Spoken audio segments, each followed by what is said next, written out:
Well, let's take that conversation, make it wider and bring it home now. We have Bolanle Agbaje, analyst with Financial Derivatives Company, sharing her perspective on this oil that seems a conversation that has no end for some time now. Good morning, Bolanle. Thank you so much for joining us.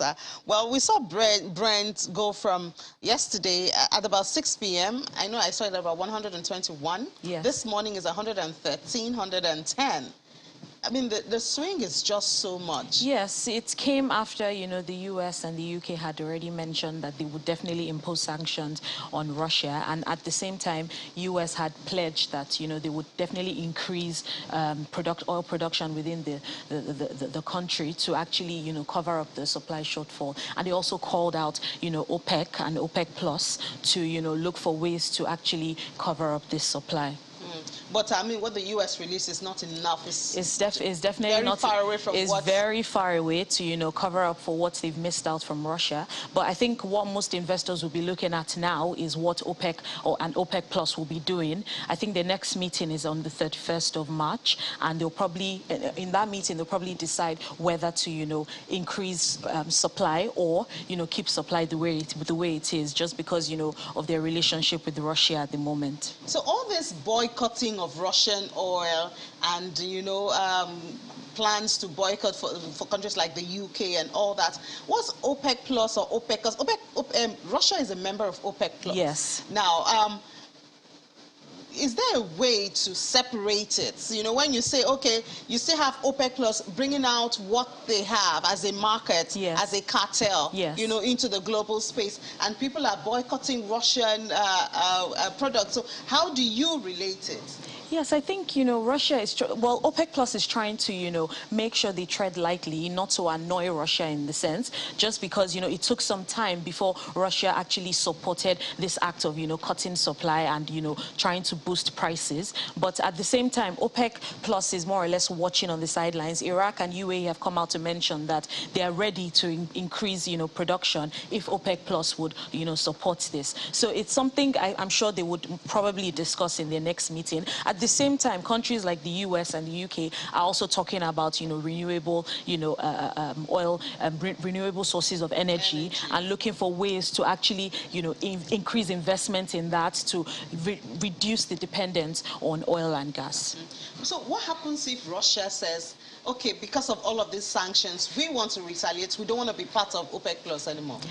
What then happens is that, I think the initial impact of that would be a significant surge in prices, which is necessarily good for us. But at the same time, what happens to the demand or the excess demand in the market? And more or less, people would more or less suffer for this, in the sense that, the price of gasoline in the US, for example, about $4 per liter is at record highs at the moment, and it's just going to go up from there if that happens.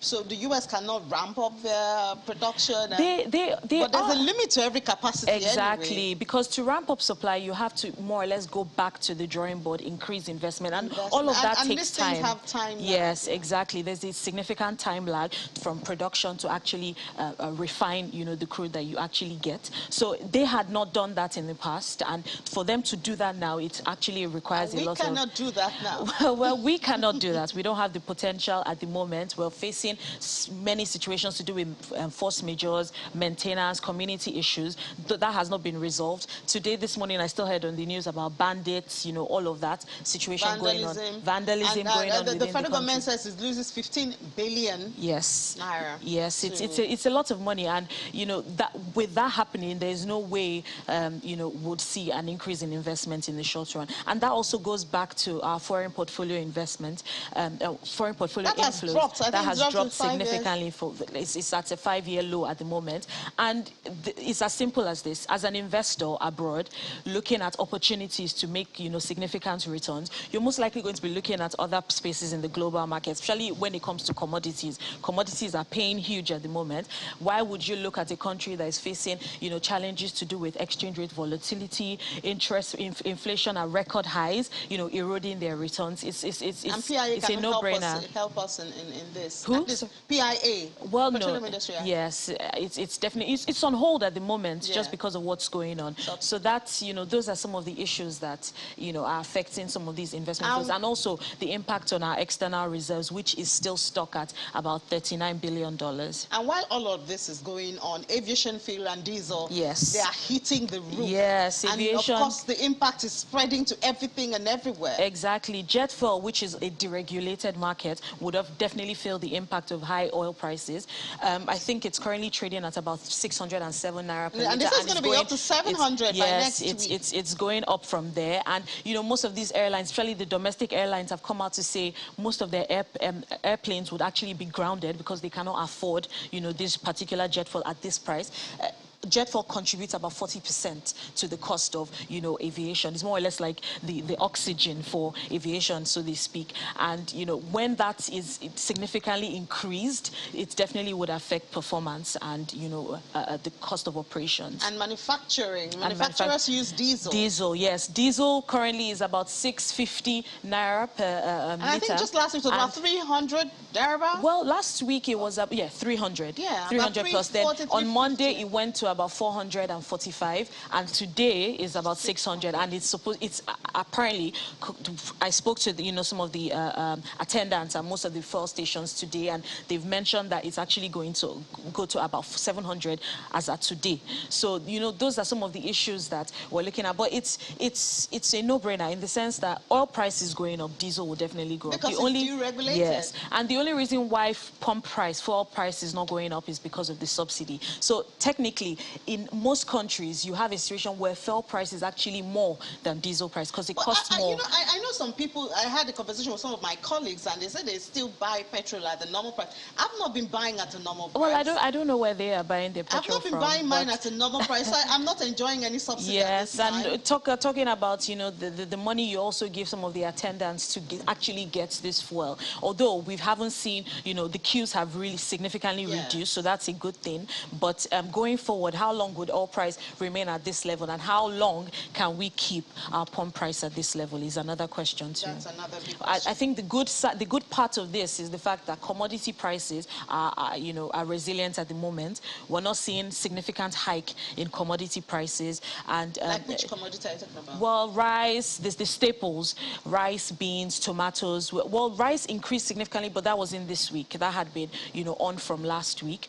But some of these prices are, and I guess it's because of the demand. The demand is not as much. Most individuals don't have money in their pocket to buy more rice or buy, more of these staples. So it's a bit resistant at the moment. But going forward, I don't know what to say about that. I mean, transport has gone up. Transportation will go up. Because eventually, anyone who goes to get his or her supply and has to pay more will find a way to pass it to the customer. Definitely. And also, the fact that diesel price is still skyrocketing at the moment, it's only a matter of time before, most of these manufacturers start to feed that into, the price of many commodities within the market space. And the sad thing is we would have had an opportunity to cushion some of this. Definitely, if we were producing. If we were producing, it would have been a good time. Yes. There'll be more money, a reserve, and it will be able to cushion some of this. Exactly. Like, for example, in South Africa is one of the top producers of corn, and they've seen, this Russian invasion as an opportunity to,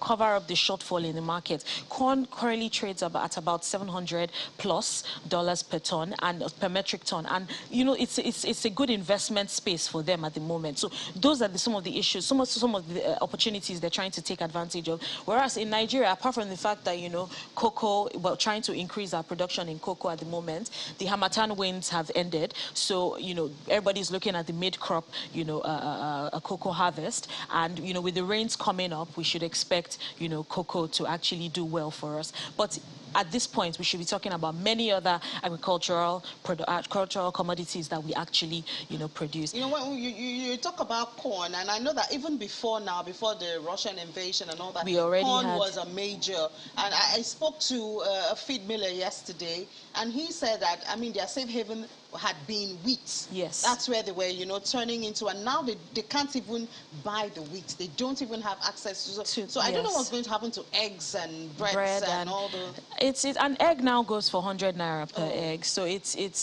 a for one egg. For one egg, it's what was ordinarily expected. We don't produce enough wheat to even attend to the supply, the demand within the market. So talk about when you're missing out on exports from Russia. It's Is going it that significantly. we don't produce enough, or we don't produce the quality of what we need? It's both. So we don't produce enough, and most of what we produce actually goes in the bin, in essence, because we actually lack storage. Yes, it's wasted. When it comes to quality, we've not been able to meet international standards. Or the process of actually meeting requires significant investment in the production of wheat. So that we haven't really tapped in. We definitely do have some wheat producers, but it's just not enough with what. And by the time they meet up the demand within the markets, there's nothing left to export for Nigeria. And just putting it out there, nickel is one of the commodities that has literally gone out of when it comes to pricing of some of these commodities. Nickel actually reached about $100,000,